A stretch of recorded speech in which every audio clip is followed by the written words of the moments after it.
Hello, my name is Aaron Small, and I'm currently the Therapeutic Endoscopy Fellow here at Virginia Mason Medical Center in Seattle, Washington. I'd like to briefly discuss our upcoming article in GIE under the Senior Investigator Dr. Gregory Ginsberg, while conducted at the University of Pennsylvania.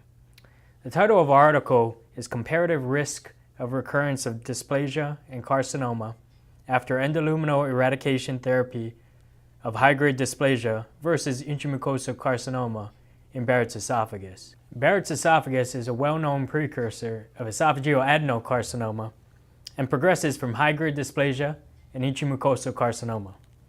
Current societal guidelines support the use of endoscopic measures to treat high-grade dysplasia or intramucosal carcinoma, based on outcomes reported in the literature on achieving eradication and recurrence rates. However, all studies to date have not made the distinction between these two distinct histologic subgroups, and low recurrence rates may be biased towards treatment of high-grade dysplasia.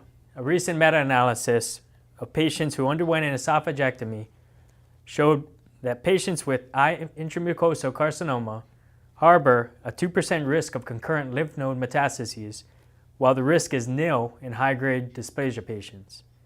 With this in mind, we set out to determine the rates of recurrent dysplasia or neoplasia in patients with high-grade dysplasia or intramucosal carcinoma who had already achieved endoscopic eradication of all dysplasia and intestinal metaplasia. Secondarily, we looked at rates of recurrence in patients with persistent intestinal metaplasia within these two groups and evaluated for factors in these patients with high-grade dysplasia or intramucosal carcinoma and who lacked response from endoscopic therapy. We evaluated patients with high-grade dysplasia or intramucosal carcinoma treated endoscopically at the University of Pennsylvania under the senior author over a 15-year period. Patients were classified into groups based on highest grade pathology reported during treatment. Patients found to have submucosal invasion by endoscopic mucosal resection at first treatment session were excluded. Only those with complete eradication of high-grade dysplasia or intramucosal carcinoma and had documented eradication of intestinal metaplasia on surveillance endoscopies, only these patients were included for final analysis. Our primary outcomes were the proportion of those who achieved complete eradication of intestinal metaplasia, those with recurrence of dysplasia or neoplasia, and proportion of recurrence of intestinal metaplasia. We also analyzed the subgroup of patients who had eradication of high-grade dysplasia or intramucosal carcinoma but continued to have persistent intestinal metaplasia. The breakdown of the patient population can be seen in our flowchart in the paper. But in sum, 29% of patients referred with high-grade dysplasia actually had intramucosal carcinoma or submucosal invasion with adenocarcinoma on EMR specimens. Thus, a total of 135 patients with high-grade dysplasia were compared to a group with 111 patients with intramucosal carcinoma for final analysis. Multiple endoscopic modalities were utilized to achieve eradication, with the majority of patients with intramucosal carcinoma undergoing wide area resection EMR. At the end of the treatment period, comparable rates of complete eradication of intestinal metaplasia were achieved in both groups. Specifically, 83% of patients with high-grade dysplasia had eradication of IM, and 75% with intramucosal carcinoma had eradication of both neoplasia and intestinal metaplasia. Recurrence of dysplasia or neoplasia following complete eradication of IM was similar in both groups, 9.5% of the intramucosal group and 8% in the high-grade dysplasia group. When including only patients with over 5 years of surveillance following complete eradication of intestinal metaplasia, recurrence rates of dysplasia or neoplasia remain similar in both groups, between 11 and 13%.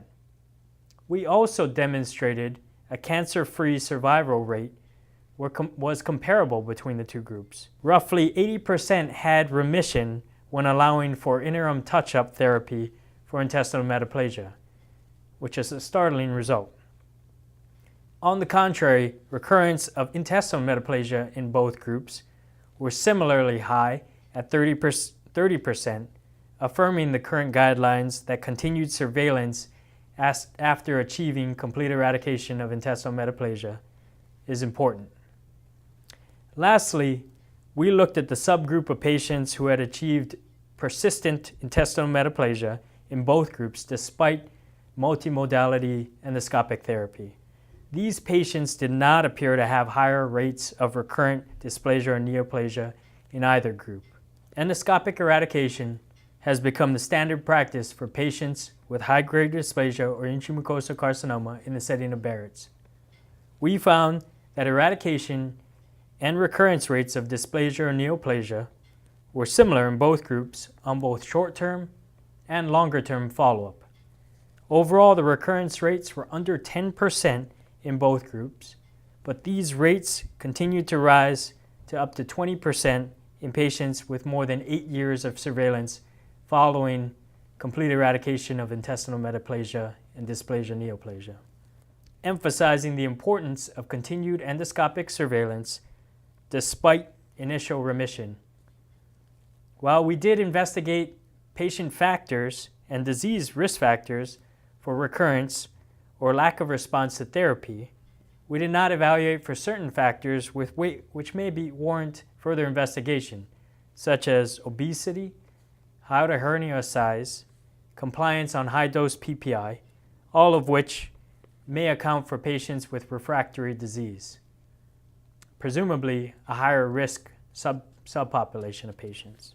The clinical relevance of our study is that patients with intramucosal carcinoma may indeed be managed endoscopically similar to patients with high-grade dysplasia. Staging of disease is important.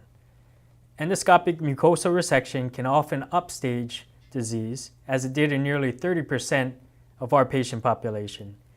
And those with submucosal invasion should be referred to a surgeon and managed in a multidisciplinary fashion. However, those with confirmed intramucosal carcinoma may indeed be managed endoscopically, similar to how high-grade dysplasia has evolved such that it is managed in the endoscopist's hands. Thank you for your time, and we hope you enjoy reading our article.